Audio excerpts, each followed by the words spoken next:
ఏంటి ఇంకా ఈ గోడల్ని వదలలేదా? ఆడు మనల్ని ఎలా చూద్దాం అనుకుంటున్నాడో అలానే దొరికిపోతుంది. మనం ఎలా అవుదాం అనుకుంటున్నామో అలా మాత్రం జరగట్లేదు. హాయ్ సన్నాసి రాహుల్, ఏంటి హైదరాబాద్ నుంచి ఇక్కడ దాకా వచ్చావా? అది కూడా మమ్మల్ని చూడ్డానికి. It is so so so so delicious. మీకోసం ఎవరు వచ్చారా? ఉచ్చపోసుకుందామని ఆగాను, మీరు అక్కడే పని చేస్తున్నారు. ఇక్కడెలా పని చేస్తున్నారా? వృత్తి ధర్మం, వర్క్ ఎథిక్స్. అవును, నీ పెళ్ళని విన్నాను. అవును రాహుల్, నీకు వెడ్డింగ్ కార్డ్ ఇద్దామని నీ నెంబర్ లేక కుదరలేదు. అక్కర్లేదు, ఇక నేను వచ్చాను కదా. నీ పెళ్లి కార్డు విజయ్ డిజైన్ చేస్తున్నాడు కదా? అవును, నీకెలా తెలుసు? రాహుల్ నంబర్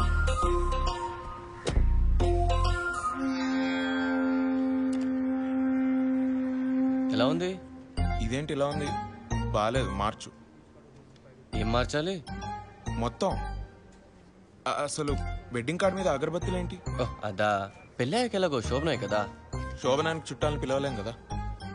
అసలు ఆ బ్యాక్గ్రౌండ్ లో బ్లాక్ మార్చు ప్లీజ్. నీకు అసలు టేస్ట్ లేదు బ్రో.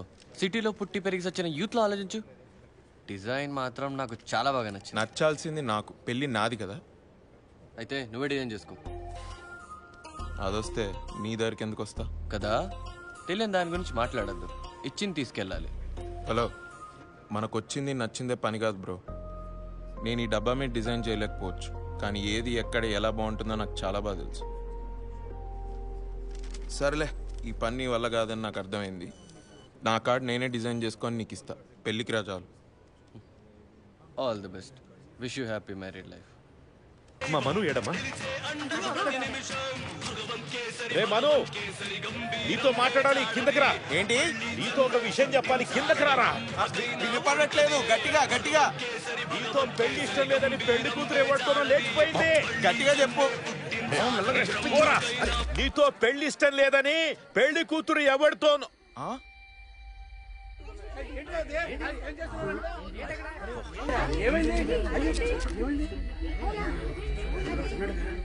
అరే, అసలు ఆ అమ్మాయికి నేను చేసుకునే అదృష్టం లేదురా. అసలు ఏం జరిగిందిరా? పెట్టింది పెట్టే ఉంటది. ఏ సుబ్బారావు, లెటర్ పెట్టిందట. జరగండి జరగండి జరగండి. మామ, ఇది అవసరమా? బయట చెప్తుంటే మీకు అర్థం కాదు కదా.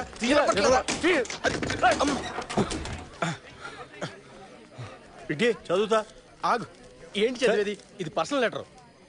ఏంటి పర్సనల్? తెల్లారితే పెళ్లి పెట్టుకుని ఎవరితోటో లేచిపోయిందా పిల్ల, ఇంకా పర్సనల్ ఏంటి? ఇటీ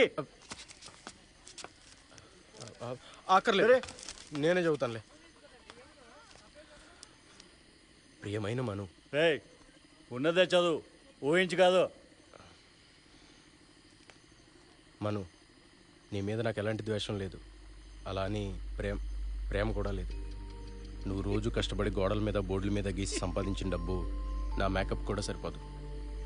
నువ్వు బొమ్మలు బాగా వేస్తావని అవి చూస్తూ ఆనందపడలేను. నా లైఫ్ నాకు ముఖ్యం, అందుకే నేను ప్రేమించిన అబ్బాయితో వెళ్ళిపోతున్నాను.